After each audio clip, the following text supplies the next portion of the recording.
I would like to, on behalf of the McGill Debating Union, thank the Laidley Centre for Business, Ethics, and Equity for helping us with this tournament. Their guidance, their support, their generosity has been indispensable for making this tournament run for the second year in a row successfully. Part of their help was, helping with, ethical considerations in the motion set and equity, but also with, booking rooms and such like that. The Laidley Centre is a McGill associated center with the Des Hotels Faculty of Management. They promote, interdisciplinary research, and they, try to promote ethics and ethical considerations amongst, many different faculties, which, I didn't know that business had like an ethics component of it until the Laidley Centre put me on, and they do really host a lot of good things like ethics schools, and they host a lot of very interesting talks as well. So please join me in thanking the Laidley Centre for all their help with this wonderful tournament.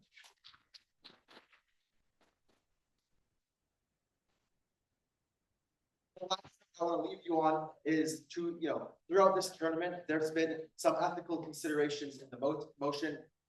There will be more to come, and I want you to consider ethics both after the tournament and afterwards. I know this is like a maybe a superficial thing to say, but truly ethics is really important, and it's not something to be scoffed at. Like, worry about it, care about it. That's what I'm going to say.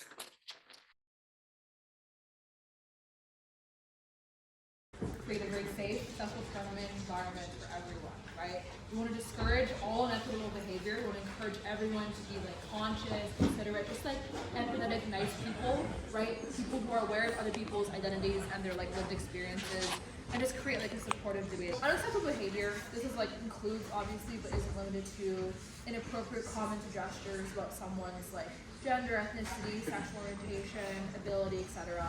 General harassment, threats, or intimidation. Just don't be a bystander, guys. If you see someone just being an asshole, being a dick, then just tell them not to be an asshole. Don't be a dick, right? Stand up for your friends, stand up for fellow debaters, stuff like this. I think I want to chat a little bit about implicit biases and generalizations. These often are malicious, right? All of us have them, right? But these stereotypes oftentimes really unintentionally harm other people, right? So things like accent bias, things like gender bias specifically, right?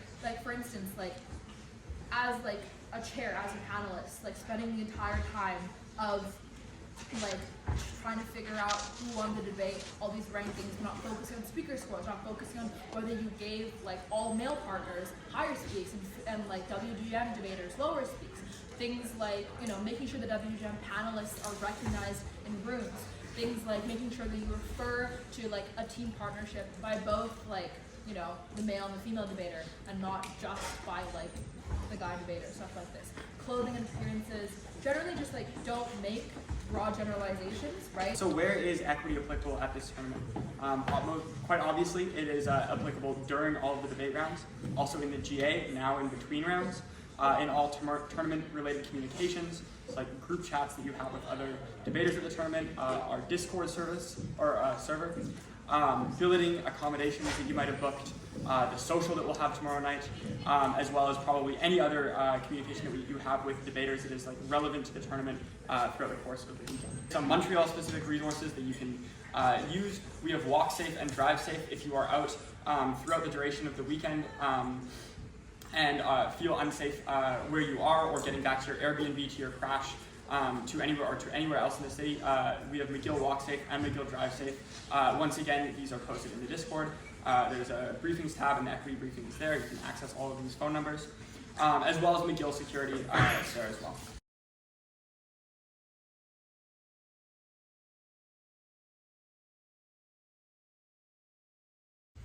Under the status quo, practitioners, under a lot of stress and rigid hierarchies within their hospitals, are too incentivized to hide their malpractices in order to save their own careers and their own trajectories of success. We think that it is necessary to require them to publicly publish these M&Ms and to have these M&Ms conducted by external bodies to these institutions in order to make sure that there are no conflicts of interest, that we do actually collect valid, accurate information, and that we are able to actually fulfill a restorative obligation we have to the families of the patients who have died. This is why I'm very, very proud to propose today. The first argument is on better improvement of the processes and conduct when handling near-death situations. The problem currently, like I pointed out in my intro, is that this system is way too insular. There is no oversight, and there is no incentive to actually be honest. There is no pressure to actually find these results. There are a number of other benefits from this policy, though. The first is that if all of these institutions are collecting data and reporting about what went wrong in these cases, you now have an aggregate of data that is very useful. You can now identify trends, like what went wrong in a large majority of cases, and this can then point out to you what is the most common reason for these things happening, or these tragedies happening, and then that can do things like direct government policy. It can do things like direct innovators to know what they need to fix, precisely how, because this is something that happens over and over again. You know that it's not a niche case because of the data. Argument 2, on the principal obligation we have towards the family. I want you to note here that there are a number of things that you, as the family of a patient, are giving away and making yourself vulnerable to the institution of healthcare. First of all, in many cases, you are paying for this service. You're paying for it in the form of taxes. You're paying for it in the terms of in the form of health insurance, etc., etc. So this means that you have a reciprocal right to know what went into this service and whether or not it went right or wrong. But secondly, there is a much more profound, explicit trust where you are placing the life of your loved one in the hands of a doctor who, by choosing the profession of a doctor, is consenting to this enormous responsibility. So there's this agreement that you are placing your trust of the life of your loved one in these doctors and these medical professionals. So you have a right to know what they are doing with that trust that you have given them. You have some sort of right to know what happened. This is important for a number of practical reasons, right? You want to know whether or not you are owed something, whether or not your family member died because they could not be saved, or because they were murdered due to malpractice. If there's someone to sue, if there's some retribution to be had, you need to know this in order to be able to actually pursue that and actually be able to litigate that. It's also much better for your own sense of closure to see your family member die, and then actually know whether or not it was the consequence of malpractice or it was just inevitable. Thanks. First, dealing with OG out front and some framing, and then we'll tell you about the chilling effect by which people become more distrustful by the healthcare systems and the harms of that. Why is there a lot of intrinsic motivations for hospitals to do well and fix things when they've noticed there's malpractice when they do these internal audits? First of all, I think there's existing mechanisms of where you get sued by your patients because they believe that you have committed malpractice, and then your license for the hospital or the doctor is literally going to get stripped for that malpractice. So I think there's definitely incentive to not engage in malpractice that much. I do think doctors themselves, as much as you might not believe this, is that they have a code of ethics where they do try to do the right thing and like to believe that on large that is true. But in addition to this, I think that people are also naturally already very distrustful of the healthcare institution right now. These also tend to be the people who are going to be consuming this. This means you and I, who generally trust the healthcare system, are not going to be the ones consuming these reports, but rather people who, most importantly, don't trust the healthcare system, a little bit conspiracy, and I tend to have a lot of media outlet in which they can express their concerns about the healthcare system that is quite, I think, sowing doubt into the public. What then changes on Gov's world is that people start viewing these incidents as avoidable things.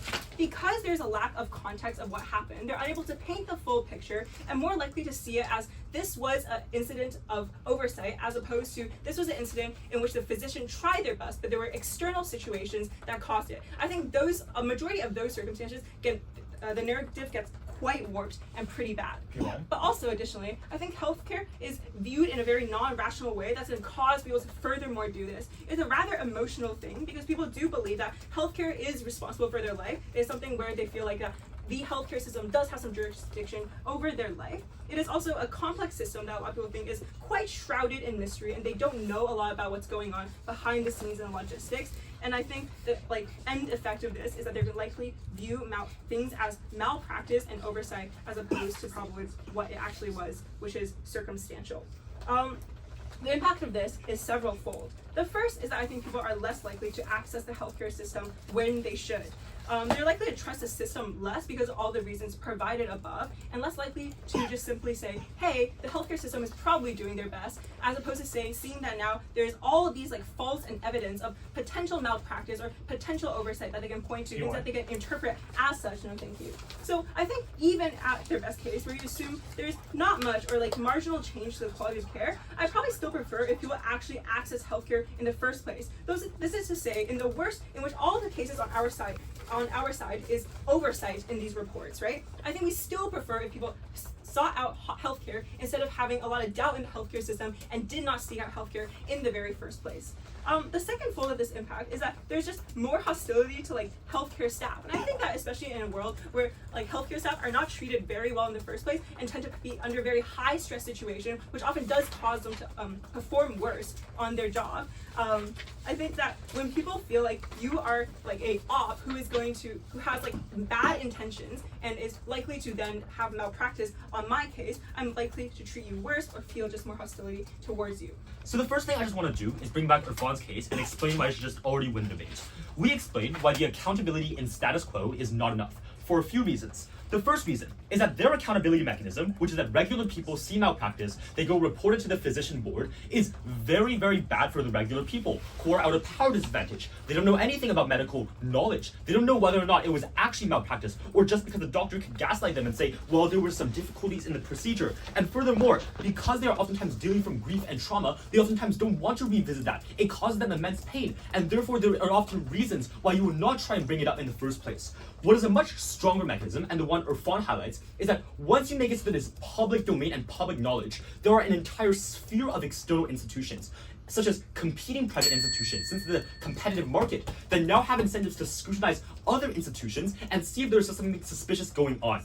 Final argument on the principle we also told you, the victims of malpractice have a right to know because of not only the benefits of closure, but also because they're a reciprocal obligation. They've given money, they've given trust, and therefore they expect at least some kind of closure and information from that in the first place. OG's case is the problem with the way that people view healthcare, and I think what Guo explains is that we're facing a healthcare crisis where people take away from healthcare, where people walk away and they're afraid of the institution writ large. Two broad direct responses to OG. The first is why their framing is discursive. This is not hiding murders or hiding bad doctors. This is ridiculous. We think the frame here is misleading because it misunderstands the way in which healthcare mistakes actually happen, and it misdiagnoses the solution. Why? The first thing to understand is that the way in which conferences exist is that they exist to catch and fix errors, not catch and fix bad doctors writ large. These things are separate from the debate. If a doctor is terrible and is actively causing harm, they get sued for medical malpractice, they lose their license, and there's other accountability metrics that exist that push them off. The sorts of errors that you actually catch are different. They're not the same as intentional crimes. A surgeon misidentifying a blood vessel, or a nurse administering the wrong dosage, or a nurse not having access to a proper timesheet to understand what pills to give a patient is not comparable to a murderer deliberately harming a patient or actively trying to push harm to the assurance of patients' families. Secondarily, this also doesn't meet the threshold of something that requires you to sue these things. Criminal wrongdoing is already handled by medical licensing board, is already handled by malpractice lawsuits, and already handled by lawsuits. The failure, if they're hiding murders or hiding these massive problems, doesn't exist with the M&M process, but exists with the legal system or law enforcement at large. So this first claim that largely comes out of OG is probably off clash. But this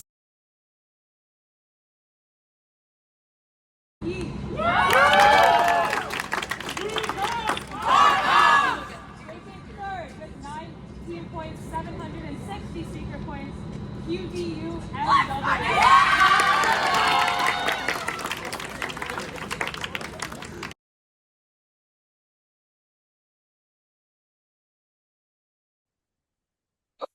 Year, we have had 4 Canadian tournaments with finals about whether or not we should forget. And I think there is a reason that this debate is distinct from those, and that is the phrasing of the motion. I.e., it easily could have been worded unethical to make yourself forget, but it's not. The wording of the motion implies that you would be erasing a universe full of sentient beings who experience pleasure, pain, and who deserve dignity and to make their own choices about their lives. We think that this is a clear OG win for that reason. We are going to explain why it is unethical to doom the entire universe and why it is worse for you and your child as well, and how that is also unethical. First, why is it unethical to doom the entire universe? So the characterization here is that the motion says you erase this universe and you are transported into another, i.e., not that another universe is created, that you are transported to one. Thus, I think you probably erase a ton of people's lives when this happens. Why is this a bad thing? Several reasons. First, most beings in the universe clearly want to keep living.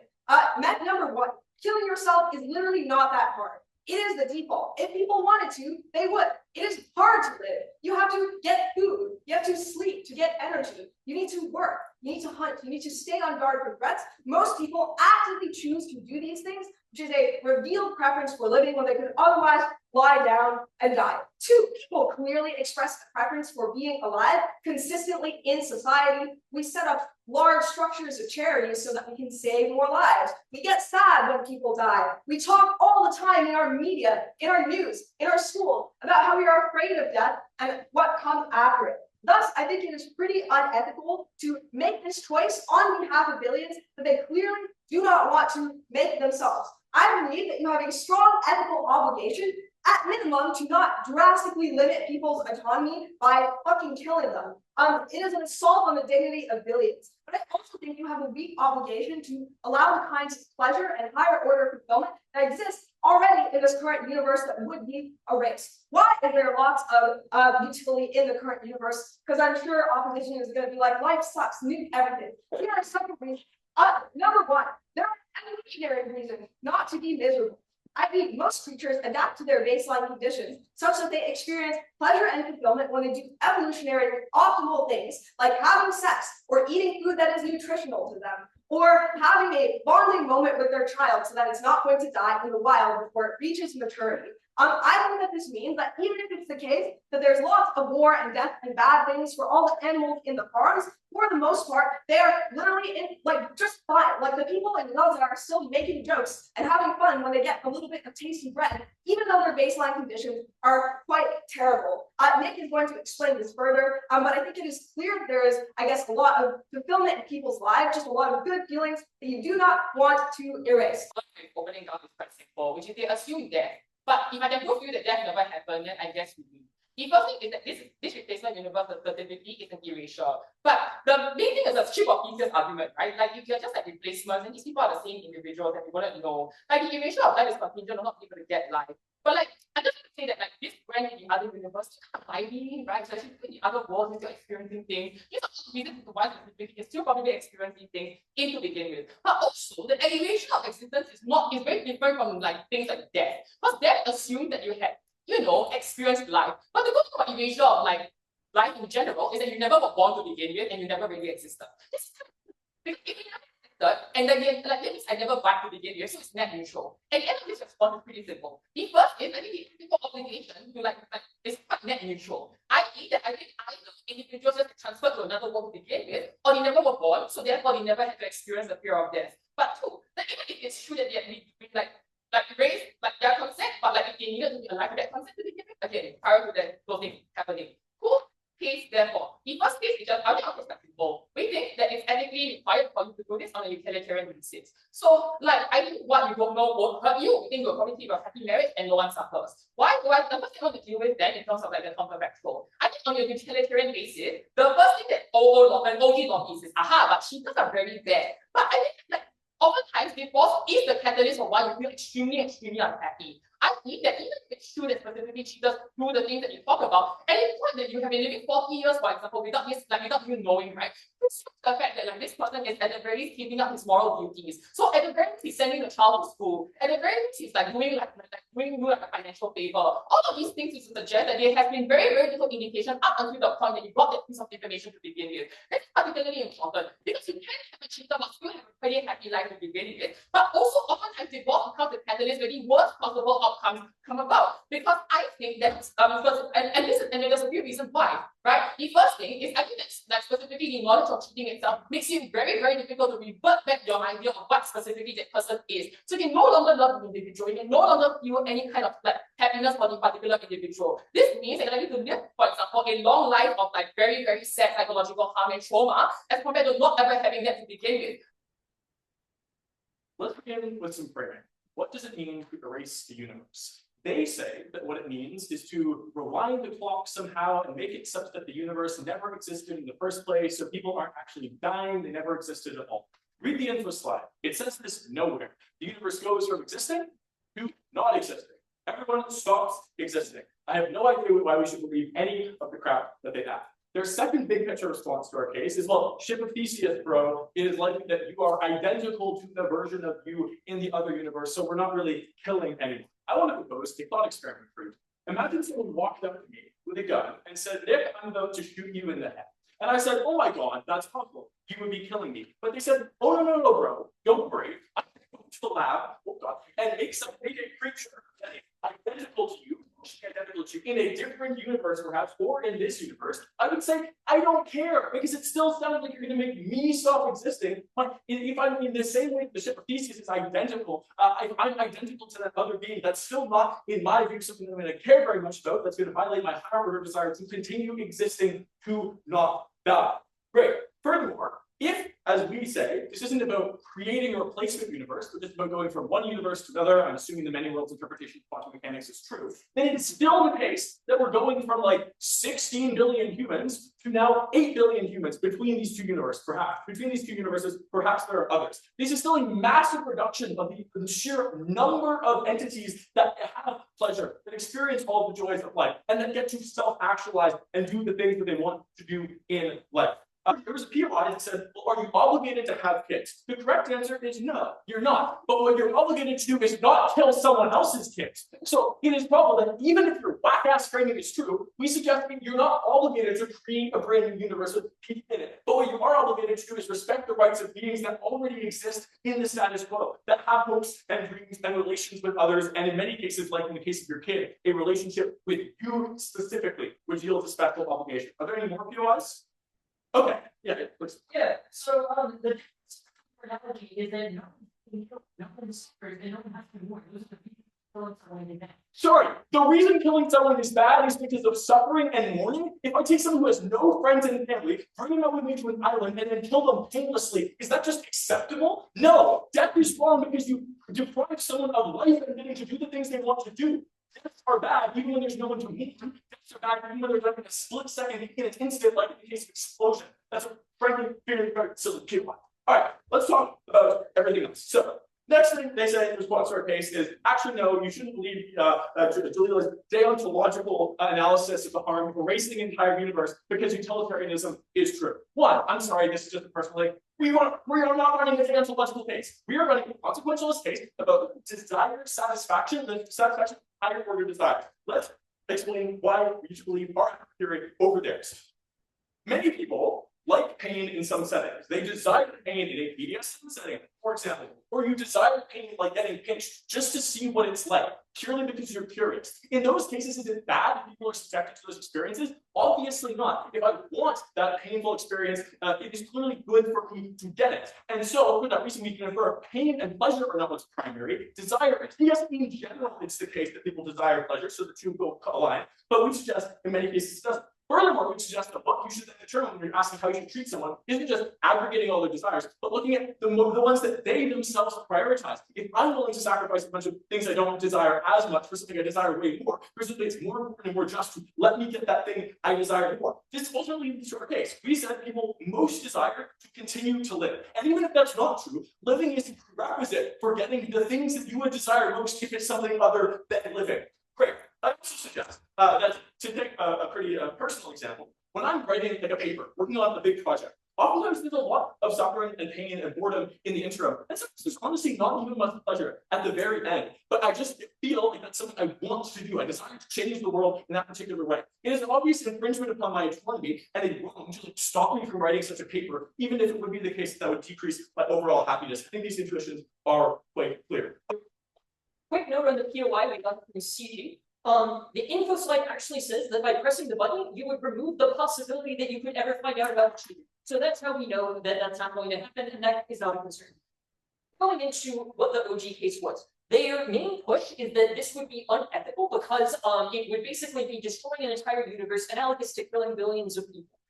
They have two sets of reasons rather that this is a bad thing. The first one actually is deontological because they say that people have a right to life. This is Nick's response to my POI. When I say, like, this is an unfelt harm from a utilitarian perspective, no one is suffering and no one has to be mourned. So the actually is about right to life, and those are Nick's explicit words. But Wada gave you reasons that we should care about utilitarianism more than deontology, more than rights. Wada told you, and it got no response from OG, that suffering is objective. You can, it may not be communicable in objective ways, but its existence is objective. Whereas any other ideas that we have about morality, including rights, are just that. ideas. They are subjective intuitions, and people can't agree on them, and they are very difficult. It is very difficult to solve disagreements, most of which are rooted in culture. Basically, anyone from any society can appreciate that minimizing suffering is a good idea, even if they think there are other considerations.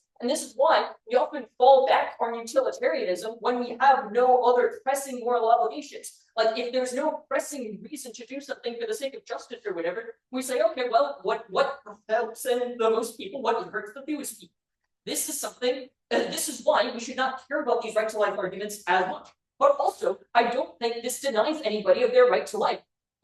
So this is not a life ending. I don't think it's analogous to shooting someone and telling them that you're creating another version of them in another universe. I think it's actually more analogous to the Star Trek teleporter, where it disassembles you in one location and reassembles you in another location. And I know that we're not creating a new universe here, but even so, what's important about the Star Trek teleporter, and what's the reason why most people don't think that it kills you, is that your identity is the thing that makes you you still exists. What makes you you is your memories. What makes you you is your values, and those things still exist and get to keep going. Moreover, we become different people all the time because our memories and our values and the things that we do that make us who we are, those change radically over time. And so in terms of eliminating people in a way that doesn't kill them, in a way where nobody is mourned and no one has to suffer, that is something that actually just happens as a natural part of life all the time. It is not a bad thing when it happens as a result of promotion. CG. Yeah. So what happens to it is as if they never existed. They cease to be, and no one ever knows about it either. The other reason they skip, and this is more in the PM, as to why this is a bad thing, is that it is like utilitarianism that basically we're cutting off the potential happiness that people would have had in the universe that gets erased. This has a few problems. Firstly, I don't think it's clear from the reasons that we get from PM that the existence of the universe is utility positive. There are some reasons, as given in PM, to think that, but there are other reasons to think it might be utility negative. Life sucks. Death is worse. It was better to never be born at all. I'm going to prove two things in this speech. First of all, I'm going to explain that even if we are murdering the entire universe on net, this is a good thing. Note here, for those that care, shrimp will be discussed. And secondly, I'm going to prove why this isn't murdering the universe anyways, just because I can. Okay, on utility. First of all, I want to note here that there is no revealed preference for life. We only have a revealed preference against death.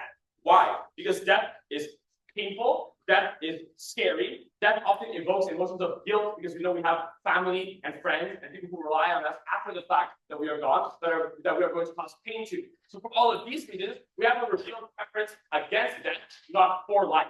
Why is being erased necessarily different from death? It is because, firstly, being erased is painless. So you do not have this preference against the pain that you will feel from committing suicide or jumping off a bridge or whatever. Why is it that being erased is painless? This is because it is going to be instantaneous. The reason why it has to be instantaneous is because time exists within the universe. If you are erasing the universe, you have to erase time. There is no conceivable way that you can erase time bit by bit or gradually.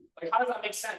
Time is a dimension. You have to get rid of it. It must be instantaneous because the erasure of time has to be outside of time. And if it is outside of time and it's instantaneous, you don't have any time to experience it, so it must be painless. Secondly, this erasure is universal, erasing the entire universe. What this means that there's nobody left to be sad about you not being there, so there's no guilt, there is no moral weight on your shoulders for this kind of suicide. So it is actually likely that a lot of people would have a preference for erasure. The only thing that government is able to prove is that we have a preference against death. With this being said, why is it that the world is net utility negative and it would be a good thing to erase the universe?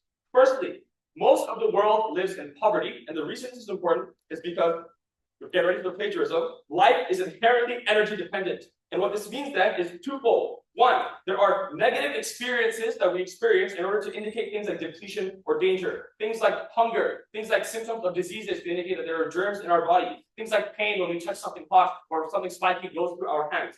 Secondly, it means that there are oppressive structures that exist in order to extract resources. the fact that there are predator and prey, the fact that we need to extract energy, and that this creates that pollution in the air, the fact that we lock a lower class of people, which constitutes the majority of the world population, into economic stagnation in order to exploit them, to exploit resources for us to fuel our wealthier capitalist societies in the West or what have you, global north, global south. What this means then is that there is an enormous amount of pain that happens in the world, suffering from disease, suffering from hunger, so that like moral and mental suffering from the thought that you are being oppressed and exploited, and there's no possible way to get out of the situation that you are in. Secondly, the world experiences things like overpopulation, from the predisposition of individuals to have children, and this creates even more scarcity to this fact. Thirdly, there's the hedonic treadmill. So even for the people who do experience the luxuries of life, they get accustomed to this pleasure. And this is mitigating that pleasure, and in some cases it leads people to misery, because the human condition is not supposed to experience that much pleasure, not at this moment. Fourthly, animal welfare. Animals have a right too. I'm going to prove to you that we ought to give equal weight to life interest. It is completely arbitrary that because animals, for some reason, are less intelligent or have different DNA, they don't deserve to not experience suffering as much as humans. This is akin to saying that because my skin is a certain color, I deserve not to feel pain, but you don't. This is completely bigoted. Animals have rights. Animals deserve not to suffer because of the fact that they are able to suffer. Why is this important? It is because animals, hundreds of billions of them, suffer every single year in the worst of conditions that you can imagine. Animals are kept in tight little cages. They are injected things that aren't good for their bodies. They are stripped away from their daughters and their sons and their mothers and their fathers. They are whipped. They are used for labor, all to live a miserable life that inevitably ends in a yet again painful death. And notably, I want to scalarize this impact. The characterization we get from government is that we are taking this world from these two universes, from 16 billion people to 8 billion people. No, it is thousands of billions of regrettable animal lives to thousands of billions of less regrettable animal lives. This is an incredibly sizable impact that you ought to weigh. I also want to weigh on non-utility. Even if you, quote unquote, kill the universe and you buy the deontological side of opening government and you say some people's preferences and their utility, this is severely outweighed by the actors who do not want to pay this debt. The actors like animals who don't even have the capacity to commit suicide. So we ought to see that, the fact that they exhibit neurotic behavior when they're in their cages, trying to bash their heads into walls, that they actually have a preference for death, and we ought to give them a payment while we're at it.